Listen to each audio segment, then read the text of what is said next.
bem com vocês?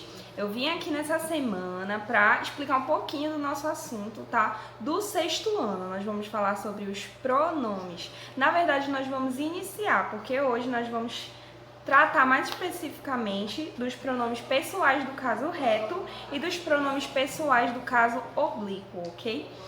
Durante as próximas semanas, nós vamos estudar detalhadamente, né, cada característica, cada classificação dos pronomes. Aqui no nosso textinho, vamos acompanhar lá, nós temos pronomes pessoais, pronomes possessivos, pronomes demonstrativos, pronomes de tratamento, pronomes indefinidos, relativos e interrogativos.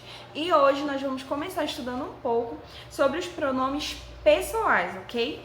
Como eu falei no início do vídeo, os pronomes pessoais são divididos em dois. Os pronomes pessoais do caso reto e do caso oblíquo, ok? Então, os pronomes, o que são os pronomes? Qual que é a definição de pronome? Os pronomes representam a classe de palavras que substituem ou acompanham os substantivos. E eles são, na maior parte das vezes, usados para não haver tanta repetição, para não usar a mesma palavra, o mesmo substantivo, várias vezes em uma frase, certo?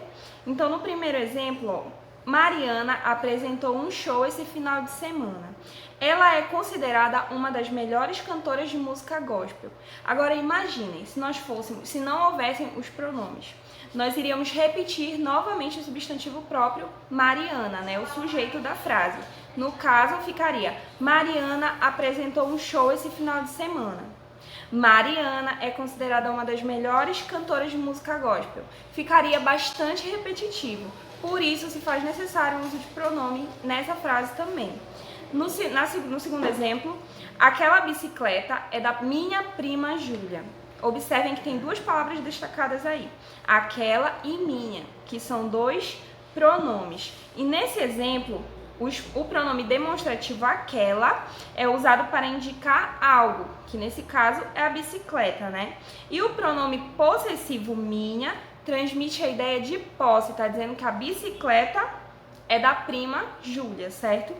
Então vamos lá. Os pronomes pessoais do caso reto exercem a função de sujeito. Então, nesse caso, mais especificamente, os pronomes pessoais do caso reto vão ser utilizados para substituir o sujeito na frase, ou substantivo, certo? E aqui no exemplo, eu gosto muito da Ana. Quem gosta da Ana?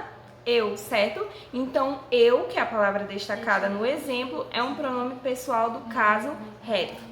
Gente, os pronomes pessoais do caso oblíquo, aqui no nosso textinho está dizendo, substituem os substantivos e complementam os verbos, certo?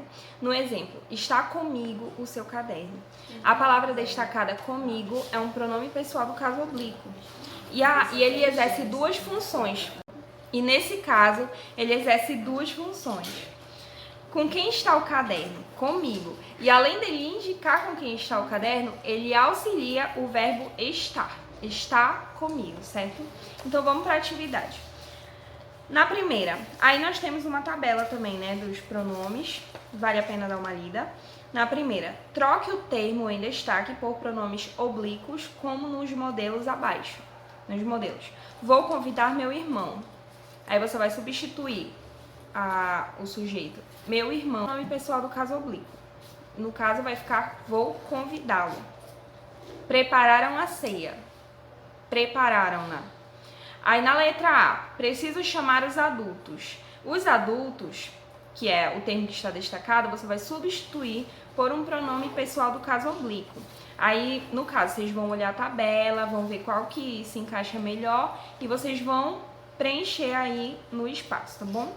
Na número 2, reescreva as frases trocando o nome destacado por pronomes. Então, você vai trocar, no caso, o termo destacado, o substantivo próprio, nesse caso, o substantivo, e você vai colocar um pronome no lugar. Lembra que eu falei? Para não ficar tão repetitivo, a gente usa um pronome do caso reto para substituir o substantivo. É isso que vocês vão fazer aqui, tá? Na sexta eu volto com a correção, espero que todos acertem muito, tá bom? Qualquer dúvida é só me procurar. Beijão!